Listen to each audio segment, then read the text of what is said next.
I never expected my world to crumble on an ordinary Tuesday morning. Jessica and I had been married for nearly 7 years, a union that felt as solid as the oak tree in our backyard. She was my partner, my anchor, and the center of the small, peaceful world we had built together. But that morning, something changed. I got home early from a business trip, earlier than even I had anticipated. I'd landed the deal of a lifetime, a surprise bonus from a client that would fund the dream anniversary trip to the Bahamas I had been quietly planning for months. I envisioned Jessica's face lighting up when I handed her the tickets. That vision alone carried me through the sleepless red-eye flight. Pulling into the driveway, I noticed Jessica's car in its usual spot, but what immediately caught my attention was the sleek black sedan parked out front. It wasn't a car I recognized, and for the life of me, I couldn't figure out why it was there. Jessica rarely had visitors during the day, at least, not without telling me.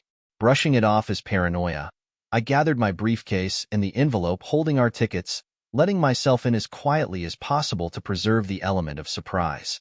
The house was silent except for the faint hum of the air conditioner. It wasn't until I reached the base of the stairs that I heard it, a laugh. Her laugh. Jessica's laughter had always been infectious, a sound that could lift me from the darkest moods. But that morning, it felt like an arrow to the chest. I froze, straining to hear. The sound drifted down the stairwell, followed by a deeper, unfamiliar voice. Male. The weight of the moment pressed down on me. 100 explanations raced through my head, each more implausible than the last. A repairman? Her brother stopping by? I climbed the stairs with measured steps, my pulse drumming louder with every rise. The voices grew clearer, intimate in a way that made my skin crawl. Her soft, melodic laughter intertwined with his rumbling tones, each note stabbing deeper into the foundation of our life together. When I reached the top, the bedroom door was ajar. Through the narrow gap, I saw Jessica lying on the bed, her hair splayed over the pillow in that familiar messy wave I adored. She was propped up on one elbow, leaning toward him. A tall, broad-shouldered man I'd never seen before lounged beside her, shirtless, one hand casually resting on her bare hip. For a moment, the scene before me felt surreal, as if I were watching someone else's life unravel. Jessica laughed again, the kind of carefree laugh that had been absent from our marriage for months. I gripped the plane tickets tighter, the paper crumpling in my fist. They were meant to celebrate us, a way to rekindle what I thought we had lost to the grind of work and life. But now they felt like an insult, a cruel punchline to a joke I wasn't in on. I should have stormed in, demanded answers, and made them both face the consequences of their betrayal. But I didn't. I couldn't. My legs refused to move, as if rooted to the floor by the weight of my shock and disbelief. Instead, I turned and retreated down the stairs as quietly as I had come. Back in the kitchen, I collapsed into a chair at the table. My hands shook as I stared at the crumpled tickets, the dream of that anniversary trip now ash in my mouth. As the minutes crawled by, my initial shock gave way to a cold, simmering resolve. I wasn't going to confront Jessica in a fit of rage, giving her the chance to twist the narrative.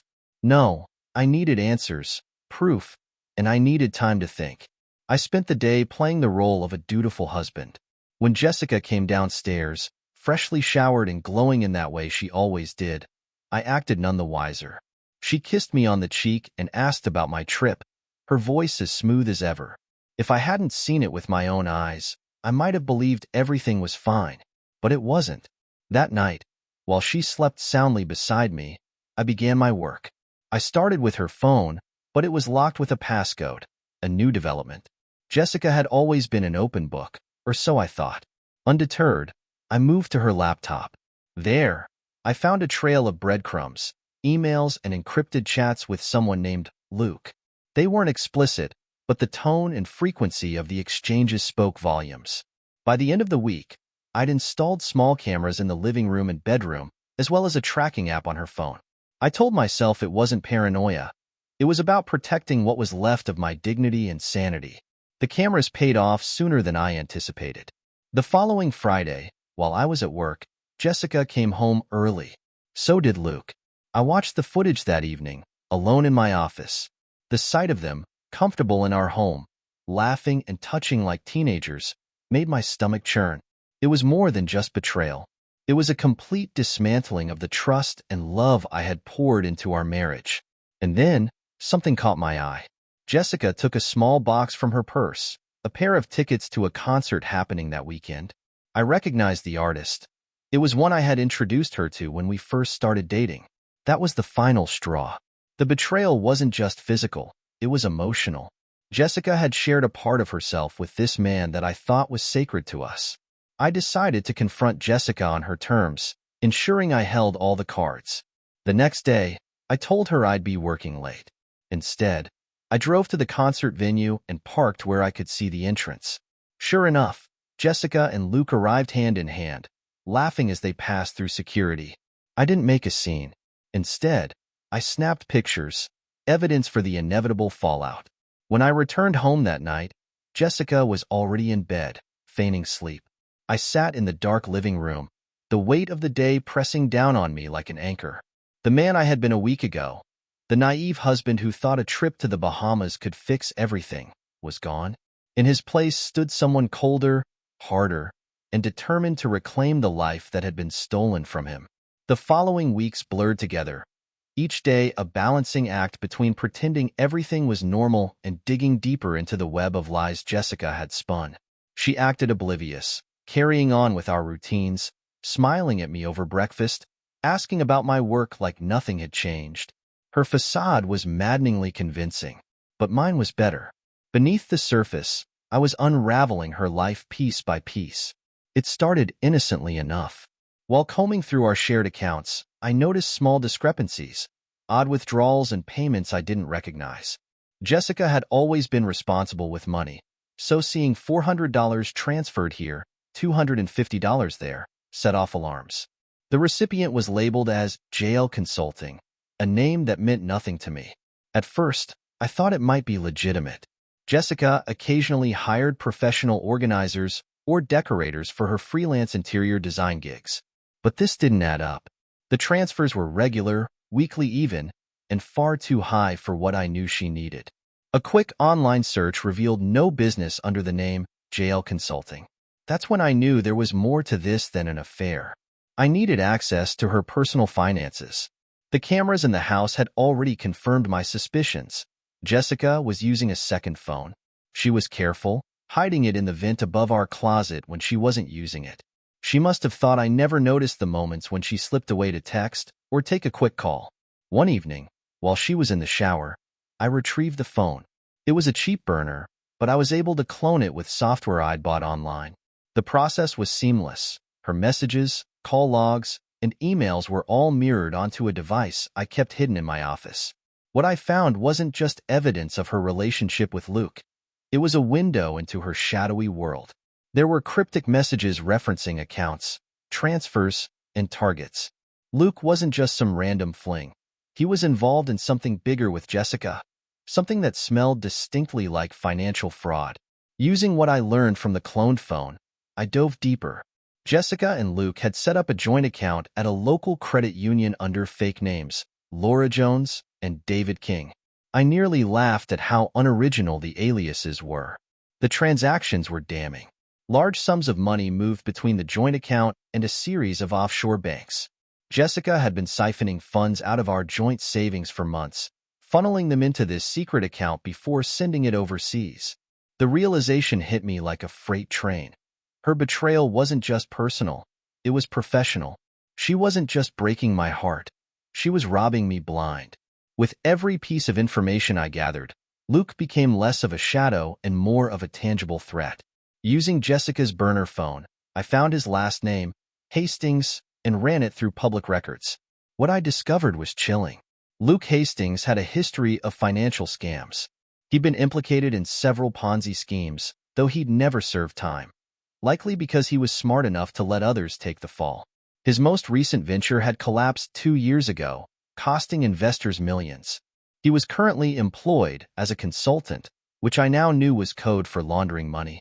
And now, Jessica was his latest partner. By this point, I realized I needed professional help. A private investigator, Thomas Wolfe, came highly recommended. Wolfe was ex-law enforcement, a grizzled veteran with a knack for uncovering buried secrets. After a long conversation in his dimly lit office, Wolf agreed to help.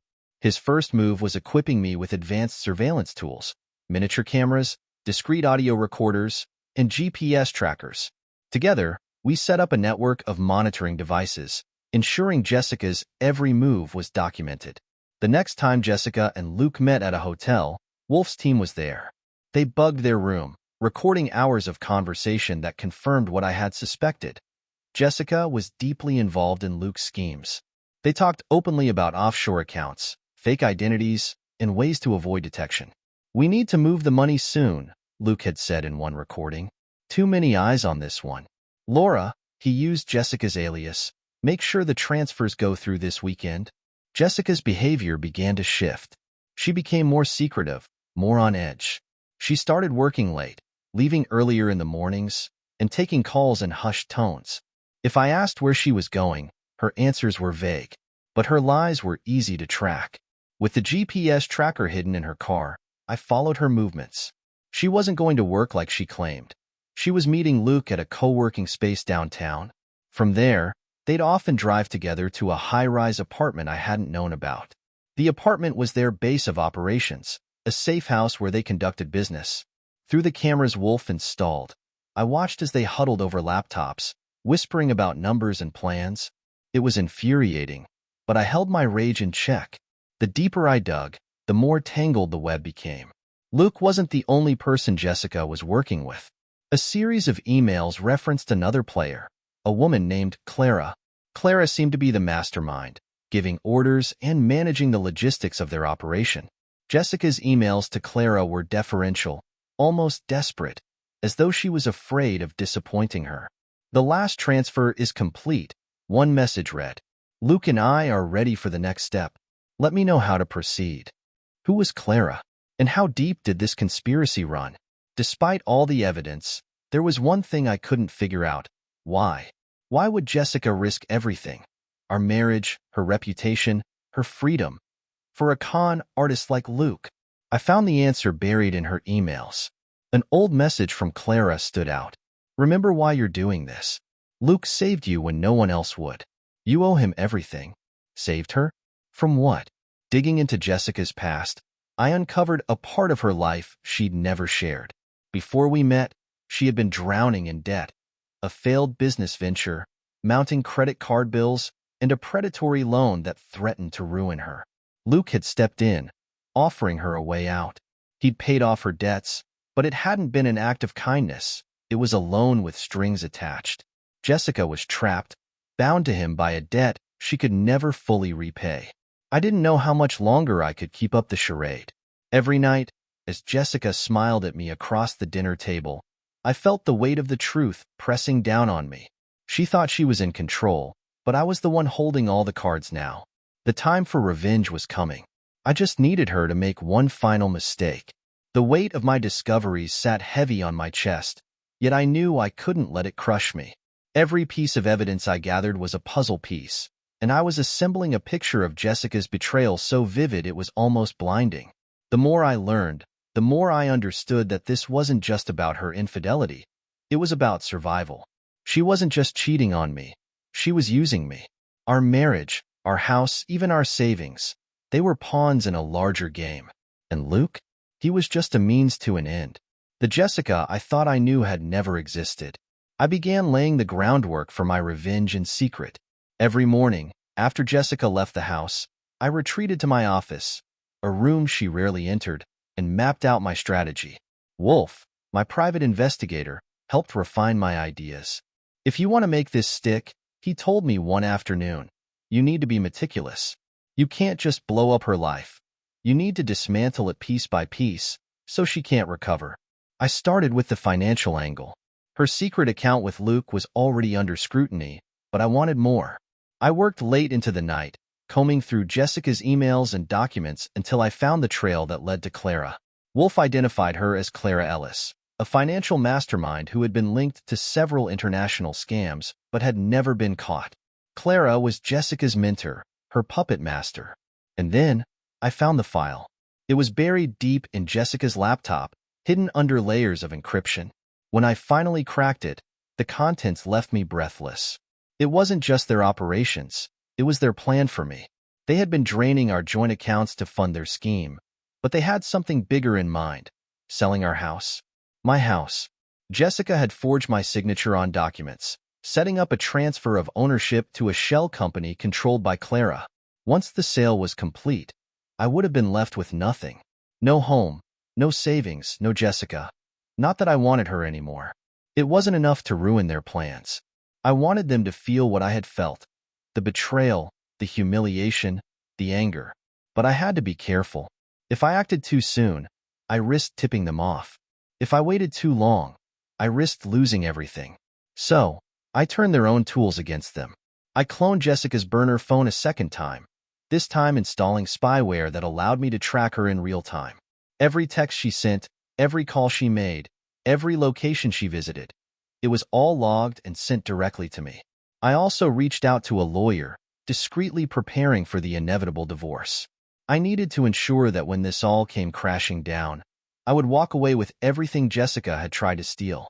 The lawyer was sharp and relentless, immediately advising me to freeze our joint accounts and secure my assets. The first twist came when I followed Jessica one afternoon. She told me she was going to a client meeting, but the GPS tracker in her car told a different story. She drove to a suburban neighborhood, parking outside a modest house. I watched from a distance as she knocked on the door and was greeted by a middle-aged man with graying hair. At first, I thought he might be another lover, but their interaction was different. Jessica wasn't affectionate, she was nervous.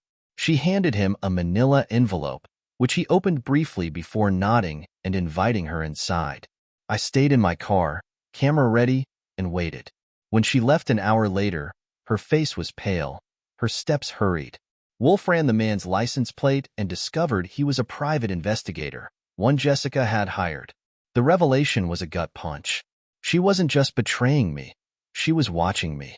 I adjusted my strategy accordingly.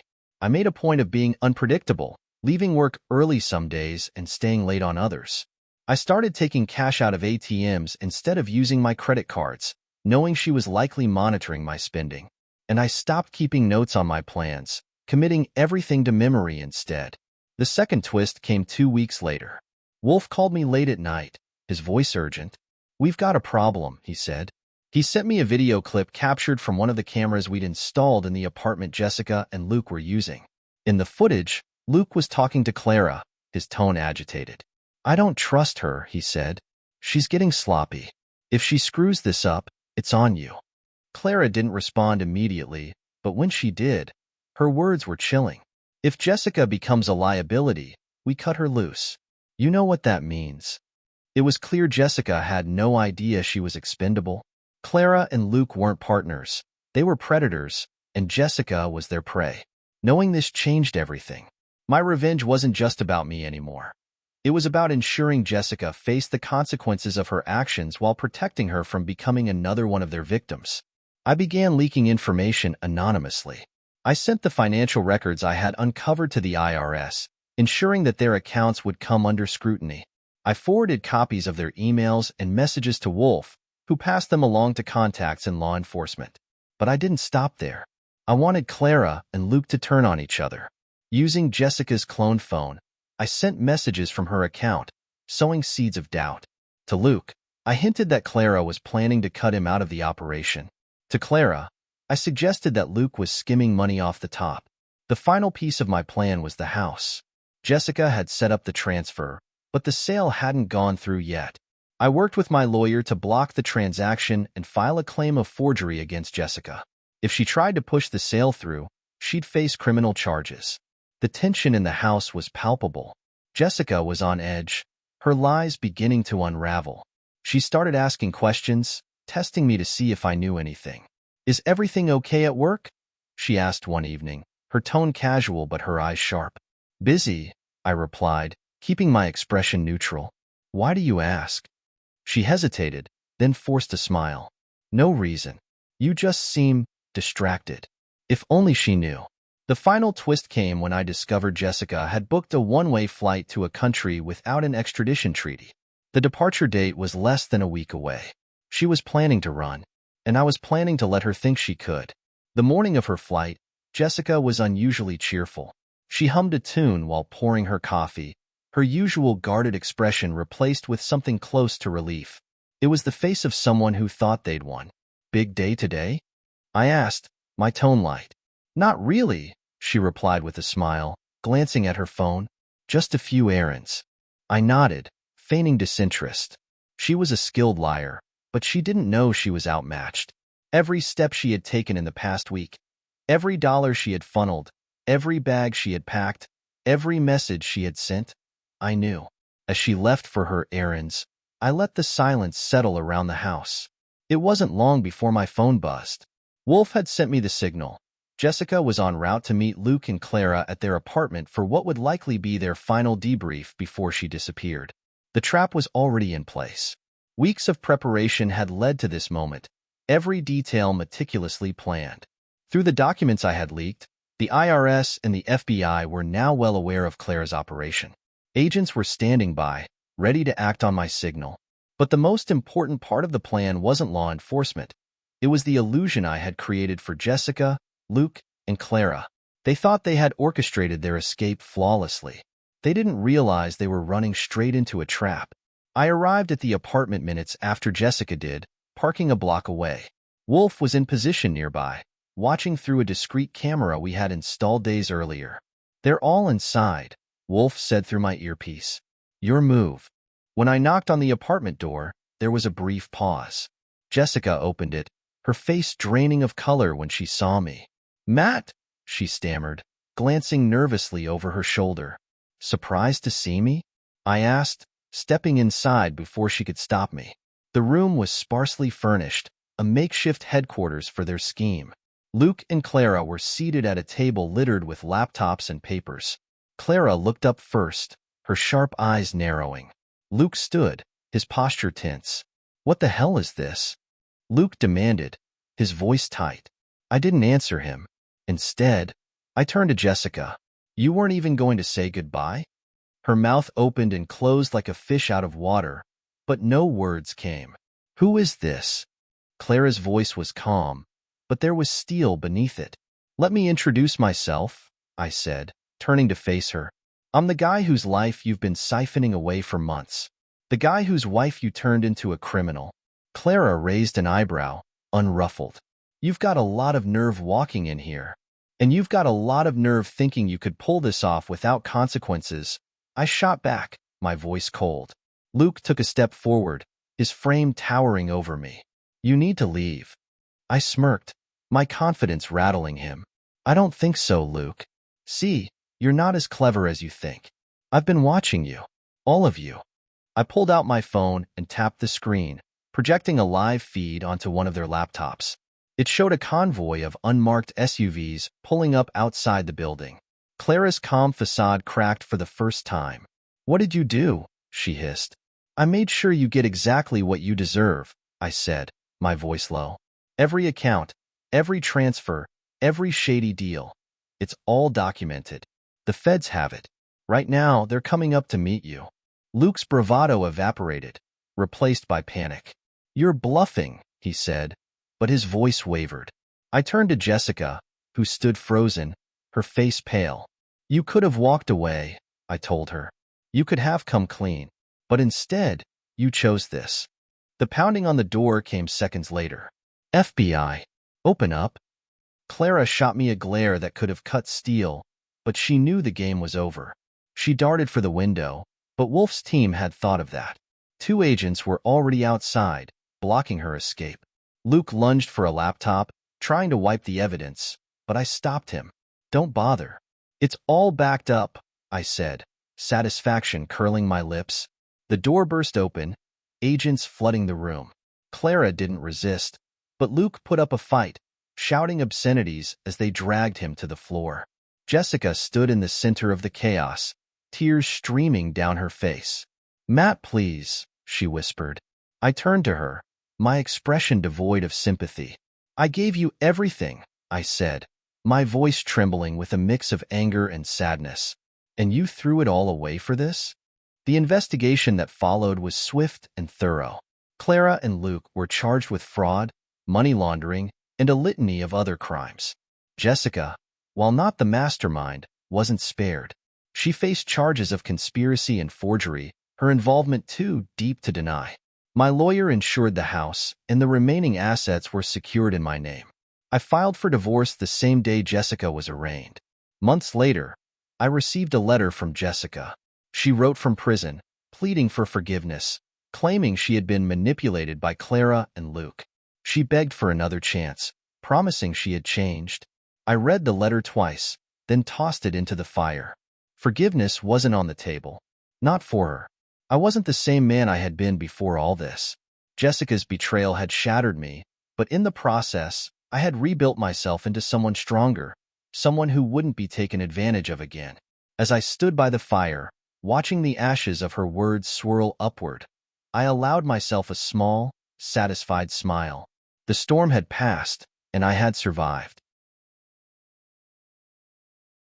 And that's how it ended. If you enjoyed this story, don't forget to subscribe, like, and comment your thoughts below.